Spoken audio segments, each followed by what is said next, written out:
टिनू खारीचा छोटासा 1% बदल. जंगलात टिनू नावाची एक लहानशी गोड खारी राहत होती. टिनूचं एक मोठं स्वप्न होतं. मला झाडावर खूप उंच चढायचं आहे. पण टिनू थोडी घाबरायची.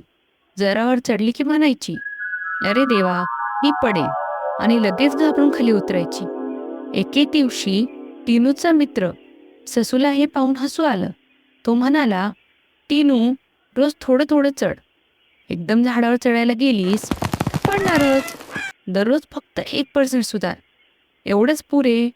टिनू म्हणाली, 1% म्हणजे किती? ससा म्हणाला, फारच कमी. आज फक्त 1 पायरीवर जा. उद्या 2, परवा 3, असं छोटंसं. बस. दुसऱ्या दिवसापासून टिनू पहिल्या दिवशी फक्त 1 पायरी चढली. दुसऱ्या दिवशी 2 पायऱ्या. तिसऱ्या दिवशी 3 पायऱ्या. थोडं थोडं दिवसागणिक. टिनूचं धैर्य वाढत गेलं. ती पडली तर उठून पुन्हा प्रयत्न करायची. चूक झाली लगेच सुधारायची. आणि मग एक दिवस टिनू न बघताच झाडाच्या सगळ्यात वरच्या फांदीपर्यंत पोहोचली. तिला विश्वासच बसत नव्हता. ती हसून म्हणाली, अरे वा, मी तर करू शकले. मी रोज थोडं थोडं सुधारत गेले आणि मी जिंकले.